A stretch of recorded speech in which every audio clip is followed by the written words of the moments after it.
we are working for an organization, who should be more important? I, the individual, or the entire team collectively? Hi, and welcome to the Success Vitamin Talk with me, Pritha Dubey, a sales professional, talented sales coach, and the founder of Success Vitamin. Today, our guest is an eminent theater personality, a TV and film actor, Joy Sengupta. You would have seen him in various plays, in various movies, and in various TV programs. Apart from acting, Joy also conducts various theater-based developmental programs for kids. Joy, so welcome to the Success Vitamin Talk. It's a pleasure to have you here. And carrying this discussion forward now, I would like to understand something from you, that everyone is a unique personality, and therefore it will be absolutely wrong and unjustified to kind of put them all in one bracket and expect all of them to start behaving in that manner. Okay, so if they have to build their personal brand, to present themselves very unique, one of the aspects is then how you are conducting yourself in the professional thing. So what would be your certain suggestions, how they can bring out that individual identity and yet be a part of the herd?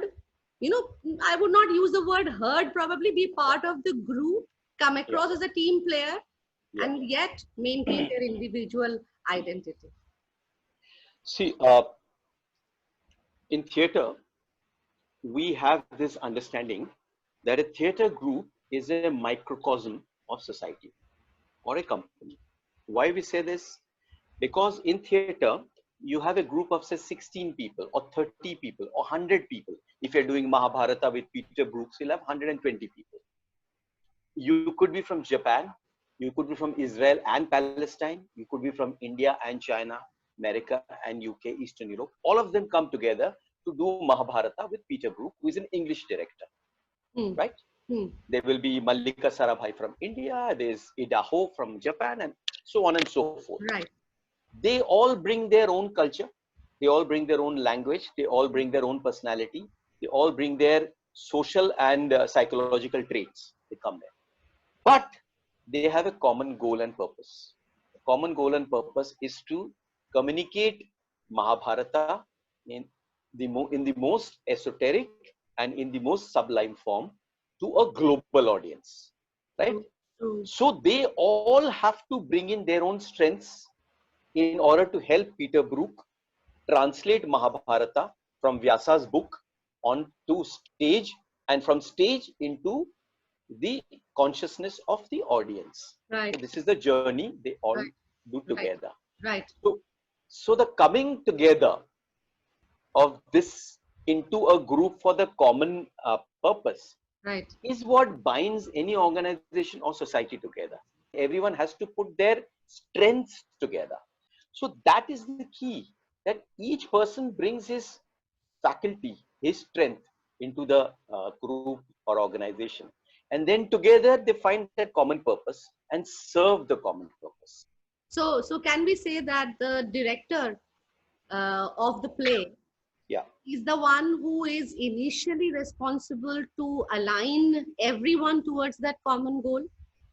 In a way, it is so, because what you have here is there's a content, right? So like there is a project. So project is the content. A playwright writes a play. Right. Right. A director is the one who takes the content, the project or whatever, and then he gives a perspective to it. So there's a perspective which is presented, that this is the way we will go with the project. This is the way we will go with the content. This is the direction that we are going to. Director means this is the direction we will take. There are many directions one can take, but we choose one option. We choose one direction and we go on that direction. You can discuss, argue, debate about which direction to take for months. But finally, you decide that this is the direction we take. And once you decide the direction that you have to take, you move in that direction. And once you decide that this is the direction that is to take, then everybody has to be integrated and everybody has to be tapped, and their strengths have to be used to go to that direction. When you're doing a play or when you're doing a project together, there is no conflict.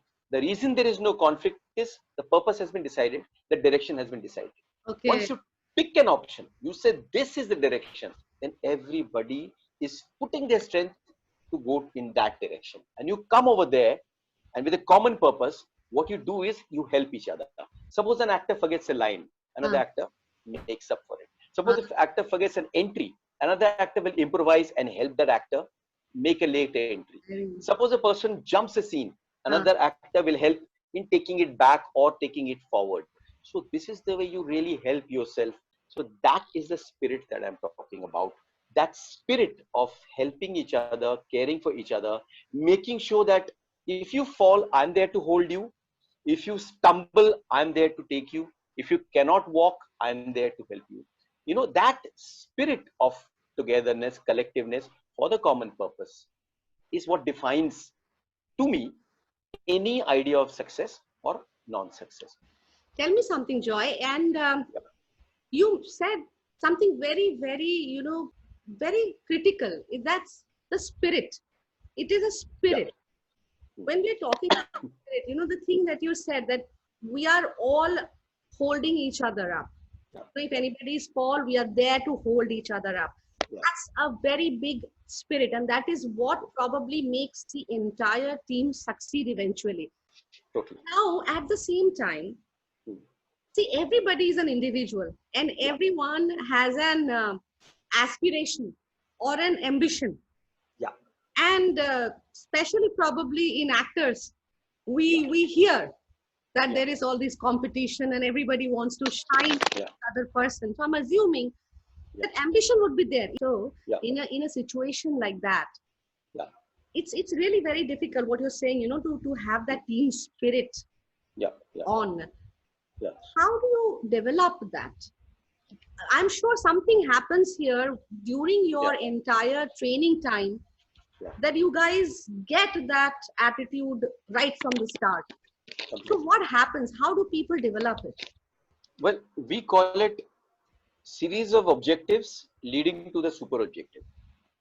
The super objective has to be very clear. What is the super objective of a play, a film, an event, a project? What is the super objective? Okay. And then there are a series of objectives within that. My objective within a scene is something. Another actor's objective is another thing. But all the objectives have to lead towards a super objective. Now, what I understand is that if the super objective is not fulfilled, none of the smaller objectives will get realized. When you listen to an orchestra, a Philharmonic orchestra, the Israeli Philharmonic Orchestra, which Zubin Mehta is conducting. If there is one false note, Gone. Gone. The whole thing. Entire orchestra is gone. Yeah. So the violinist who is playing, who has huge objectives of becoming the soloist, he will also be gone. There will be no soloist success in future if the orchestra together fails. Beautiful. Correct. Even if I have an ambition to shine as a solo, unless I am a team worker and unless I may ensure that my entire team shines, it's very difficult for me to shine separately and grow up. During your plays and all, everything is about expression.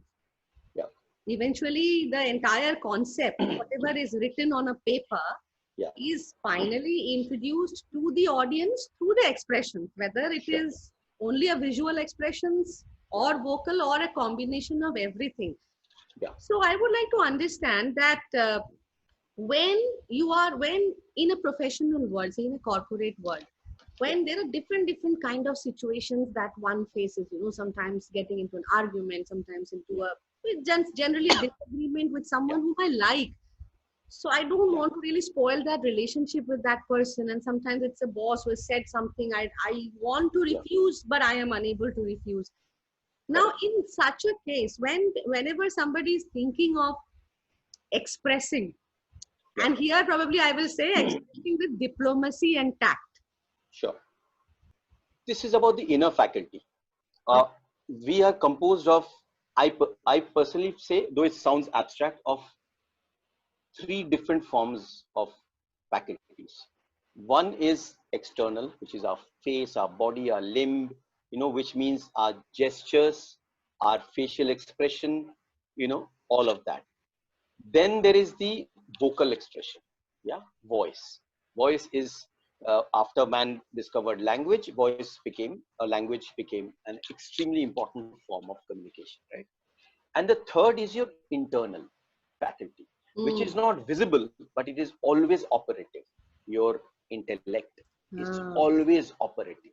As you are in a situation, you are actually trying to sometimes dodge, sometimes go through the tunnel, sometimes take a slight detour at the same second minute of the meeting or the presentation. You have to do it just like an actor who goes to on stage and he sees that the audience is restless or somebody is crying, or he finds that the object property he's supposed to use is not there on stage. He doesn't know what to do then, Right. or he finds that his co-actor has completely blanked out.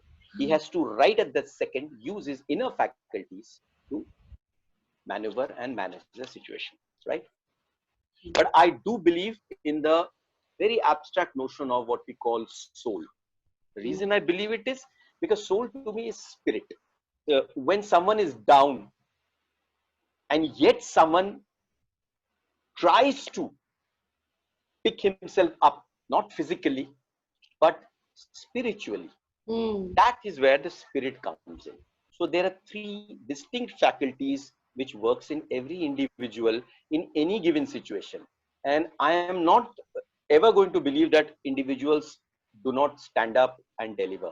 If you look at the situation right now out there in the country, you see the resilience, you see the power of the common man. A woman gives birth after walking 200 kilometers, then picks up the baby and walks 600 kilometers further. You can't have a better faculty working than a human being in whether it's survival mode or delivery mode. Individually we are all unique, and we should try and maintain our individuality. Yeah. And while we are maintaining our individuality, we need to also keep in mind that we can't be so selfish that we can only think of ourselves. There is a bigger purpose, a bigger goal.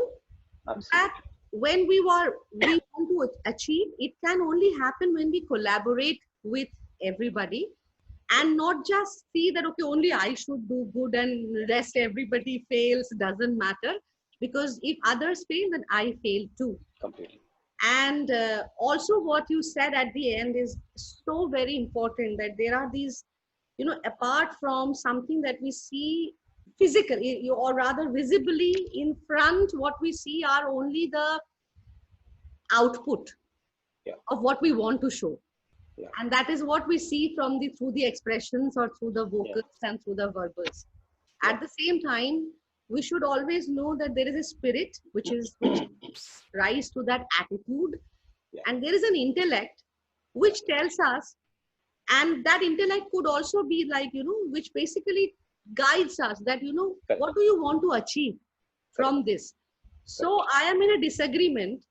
The intellect will ask me that, all right, you are not agreeing with whatever this person is saying. What do you want to achieve? Do you want to spoil your relationship with this man, or you want that the friendship should remain? So depending on what you want to achieve, you will automatically frame your verbals and vocals and visuals. Completely. So if we can combine our outer action with our inner voice, then there is a possibility of striking a certain harmony. I use this term with my workshops with children and all, when I say that you have to connect your soul with your goal. So you have a goal, but if your soul is not connected to the goal, then you are only imitating, copying, or following the herd, thinking this will take me to the goal, that will take me to the goal. But asking yourself that what am I, who am I, what are my strengths, what are my weaknesses, how am I to conquer my weaknesses, how am I to nurture and encourage my strengths, how am I to guide my values and principles and reach the goal. Thank you so much, Joy. This was very, very valuable insights that you presented, and I'm sure all those who are listening to this will pick up a lot of takeaways that they would be able to apply in their personal and professional life and achieve success. So thank you so much for your time. Welcome, welcome. Thank you, Pritha. Thank you for the opportunity. I would like to tell everyone that attitude, or like how Joy put it, the spirit, is far bigger, and that is what drives us towards a success. Inculcate the attitude to win, inculcate the attitude to work as a team and to be successful as a team, to collaborate. This is the time when leaders, like a director of a play, needs to define the bigger purpose and ensure that this is the direction in which the entire team has to run. And as team members, each one of us should know that we all have our strengths, and this is the time where each one of us needs to bring in our strengths, work together, generate team success. Because even if I shine individually and if the team fails, I fail too, both as a team player as well as a leader. So keep these three aspects in mind.